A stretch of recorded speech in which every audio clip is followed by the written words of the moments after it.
इस नए एक्सप्लेनर में आपका स्वागत है। तो चलिए बिना किसी देरी के सीधे आज के रहस्य में गोता लगाते हैं।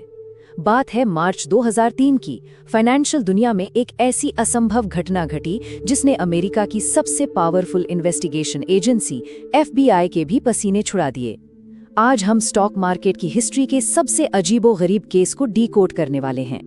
हम बात कर रहे हैं एंड्रू कार्लसन की, एक ऐसा आदमी या यूं कहें एक ऐसा रहस्य जिसने रातों रात पूरे सिस्टम को हिला कर रख दिया। सिर्फ $800। सुनने में ये कोई बहुत बड़ी रकम नहीं लगती, राइट? मतलब कोई भी आम इंसान इतनी छोटी सी सेविंग्स के साथ शेयर बाजार में किस्मत आजमाने उतर सकता है।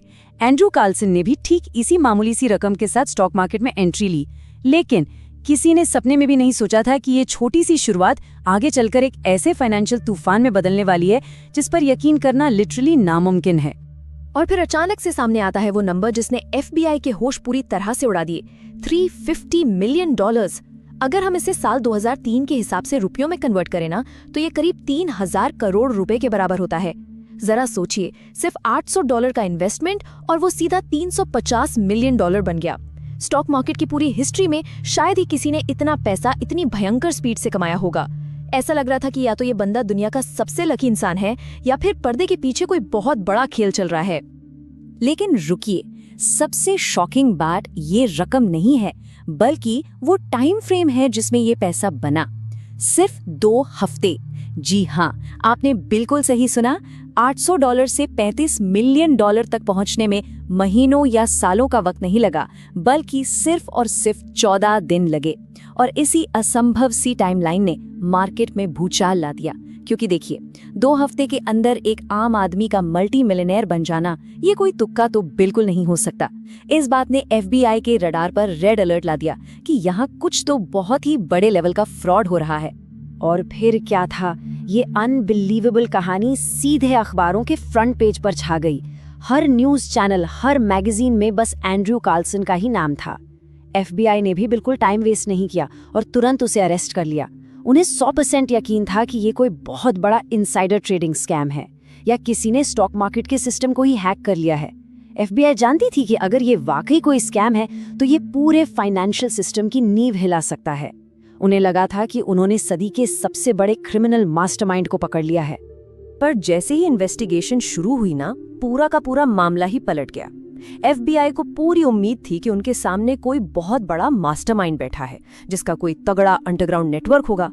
लेकिन असलियत में वो आदमी एक इंसान कम और एक भूत ज्यादा लग रहा था। 44 साल का ये सस्पेक्ट एंड्रू कार्लसन FBI के टॉप ऑफिसर्स के लिए एक ऐसी पहेली बन गया जिसे सॉल्व करना नामुमकिन लग रहा था। इन्वेस्टिगेशन एक कदम भी आगे नहीं बढ़ पा रही थी, क्योंकि जब FBI ने उसका बैकग्राउंड चेक किया तो उन्हें जो मिला वो किसी के गले नहीं उतर रहा था। कोई पेपर ट्रेल नहीं, पूरे न्यूयॉर्क बल्कि पूरे अमेरिका में उसका कोई एड्रेस नहीं था।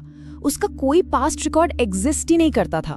जरा इमेजिन कीजिए, एक 44 साल का जिंदा इंसान आपके सामने बैठा है, लेकिन सिस्टम में उसका ना कोई बर्थ सर्टिफिकेट है, ना कोई सोशल सिक्योरिटी नंबर और ना ही कोई बैंक अकाउंट। कुछ भी नहीं। ऐसा लग रहा था मानो ये आदमी दिसंबर 2002 से पहले दुनिया में था ही नहीं, बस अचानक से हवा में से प्रकट हो गया। ये मिस्ट्री तब और भी डार्क हो गई जब FBI ने इंटेरोगेशन रूम में सख्ती दिखानी शुरू की। ऑफिसर्स ने एंड्रू से सीधे सीधे सवाल दागे, ये बताओ स्टॉक मार्केट को कैसे मैनिपुलेट किया, और अगर स्कैम नहीं किया तो ये $350 मिलियन आए कहां से? थोड़ी देर तक वो बिल्कुल शांत बैठा रहा, और फिर एंड्रू ने FBI से ही एक ऐसा अजीबोगरीब सवाल पूछ लिया जिसकी किसी को उम्मीद नहीं थी। उसने बड़ी शांति से पूछा, बाय द वे अभी कौन सा साल चल रहा है? ऑफिसर ने झल्लाते हुए कहा, मार्च 2003। और इसके बाद कार्लसन ने जो कहा वो किसी के भी होश उड़ाने के लिए काफी था। उसने सीधे FBI की आंखों में देखते हुए कहा, मेरा नाम एंड्रू कार्लसन है, मैं साल 2256 से आया हूँ और मैं एक टाइम ट्रैवलर हूँ। जी हाँ, बिल्कुल यही शब्द थे उसके। उसने आगे बताया कि वो टाइम ट्रैवल करके अतीत में आया था, लेकिन अब किसी वजह से इसी टाइमलाइन में फंस गया है।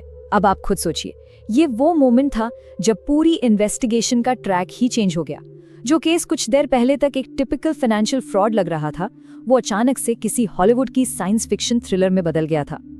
ऑब्वियसली ये सुनते ही इंटेरोगेशन रूम में बैठे सारे ऑफिसर्स जोर जोर से हंसने लगे। उन्हें लगा ये बंदा अपना दिमागी संतुलन खो बैठा है। उन्होंने मजाक उड़ाते हुए पूछा कि अच्छा, तो क्या तुमने टाइम मशीन से आकर ये स्कैम किया है? लेकिन कार्लसन के चेहरे पर जरा भी शिकन नहीं थी। वो एकदम कॉन्फिडेंट था। अपनी बात को साबित करने के लिए उसने कहा कि उसे पहले से ही पता था कि न्यूयॉर्क स्टॉक मार्केट में कब, किस दिन और कितनी बड़ी गिरावट होने वाली है। उसके पास इस क्रैश की एकदम पिन पॉइंट एक्यूरेट इन्फॉर्मेशन थी। जब ऑफिसर्स ने पूछा कि भाई तुम्हें ये टॉप सीक्रेट इनसाइडर इन्फॉर्मेशन दी किसने, तो उसका जवाब था साल 2256 के इतिहास ने। कार्लसन ने समझाया कि 2003 का ये मार्केट क्रैश न्यूयॉर्क की हिस्ट्री के सबसे बड़े इवेंट्स में से एक था, और क्योंकि ये इतनी बड़ी घटना थी इसलिए उसके टाइम में यानी 2256 में इस क्रैश पर कई सारी हिस्टोरिकल किताबें और आर्टिकल्स लिखे गए थे। अब यहाँ पर टाइम ट्रैवल का एक बहुत ही फेमस लॉजिकल पैराडॉक्स सामने आता है, जिसे हम बूटस्ट्रैप पैराडॉक्स कहते हैं। इसे एक सिंपल एनालॉजी से समझते हैं। मान लीजिए आप टाइम मशीन में बैठकर पास्ट में जाते हैं और शेक्सपियर को उनकी ही प्ले रोमियो जूलियट की एक कॉपी दे देते हैं। शेक्सपियर उसे देखकर अपने नाम से पब्लिश कर देते हैं। तो अब सवाल ये है कि असल में उस नाटक को लिखा किसने, क्योंकि शेक्सपियर ने तो वो आपसे कॉपी किया और आपके पास वो फ्यूचर से आई थी। कार्लसन की कहानी में भी बिल्कुल यही बूटस्ट्रैप पैराडॉक्स लागू हो रहा था। इस इन्फॉर्मेशन का ओरिजिनल सोर्स आखिर था क्या? कार्लसन का दावा था कि उसने फ्यूचर में इन्हीं हिस्टोरिकल रिकॉर्ड्स को पढ़ा था और इसी फ्यूचर नॉलेज का यूज करके उसने वो परफेक्ट बेट लगाई। उसे पहले से ही मालूम था कि कौन सा स्टॉक गिरने वाला है और कौन सा ऊपर जाएगा, इसलिए उसने अपनी जेब में पड़े $800 को एकदम सही जगह इन्वेस्ट किया जहां रिटर्न मिलना ही मिलना था। और इसी वजह से वो अमाउंट सिर्फ 2 हफ्ते में मल्टीप्लाई होके $350 मिलियन बन गया। ये पूरी लॉजिकल एक्सप्लेनेशन सुन के उस रूम में एकदम सन्नाटा छा गया। FBI ऑफिसर्स के पास कोई जवाब नहीं था। उनके पैरों तले जमीन खिसक चुकी थी और वो बस ब्लैंक होकर एक दूसरे का चेहरा देख रहे थे। अब देखिए, भले ही कार्लसन ने मार्केट के बारे में जो कुछ भी बताया था वो एकदम 100% सच साबित हुआ, लेकिन कोई भी रैशनल इंसान इस टाइम ट्रैवल वाली थ्योरी को कैसे मान लेता? FBI को अभी भी उस पर बिल्कुल भरोसा नहीं था। उन्हें यही लग रहा था कि ये कोई बहुत ही शातिर क्रिमिनल है जो एक अजीबोगरीब कहानी बनाकर उन्हें मैनिपुलेट कर रहा है। इसलिए उन्होंने रिस्क ना लेते हुए कोर्ट की ऑफिशियल हियरिंग होने तक उसे सीधा जेल की सलाखों के पीछे डाल दिया। लेकिन रुकिए, इस पूरी कहानी का सबसे बड़ा माइंड ब्लोइंग क्लाइमैक्स तो अभी बाकी था। जेल जाने के बाद उसे कोर्ट के सामने पेश किया जाना था, जहां इस पूरे रहस्य से पर्दा उठने की उम्मीद थी। लेकिन वो हियरिंग, वो सुनवाई कभी हो ही नहीं पाई। क्यों? क्योंकि एंड्रू कार्लसन कोर्ट जाने से पहले ही अपनी हाई सिक्योरिटी जेल सेल से रहस्यमयी तरीके से गायब हो गया। जी हाँ, बिल्कुल गायब। न कोई सुराग, न कोई टूटा हुआ ताला, न कोई निशान। वो बस हवा में छूमंतर हो गया। और यहीं से जन्म लेता है इस केस का वो सबसे बड़ा सवाल जो आज तक किसी को समझ नहीं आया। वो गया तो गया कहाँ? कोई इंसान एक लॉकअप से, वो भी FBI की कस्टडी से, बिना किसी की नजर में आए कैसे वैनिश हो सकता है?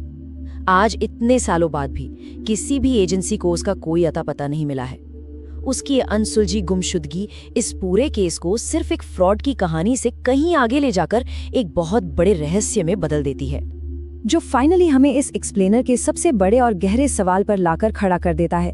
क्या टाइम ट्रैवल सच में पॉसिबल है? क्या ऐसा हो सकता है कि एंड्रू कार्लसन सच में साल 2256 से आया था और अपना काम खत्म करके या किसी तरह से वापस अपनी टाइमलाइन में लौट गया? या फिर वो बस इतिहास का सबसे जीनियस ठग था जिसने FBI जैसे सिस्टम की धज्जियां उड़ा दी और हमेशा के लिए फरार हो गया? इन सारे फैक्ट्स को देखने के बाद ये कहानी आज भी हमें सोचने पर मजबूर कर देती है। इस एनालिसिस में हमारे साथ जुड़ने के लिए बहुत बहुत शुक्रिया। हम मिलेंगे आपसे अगले एक्सप्लेनर में।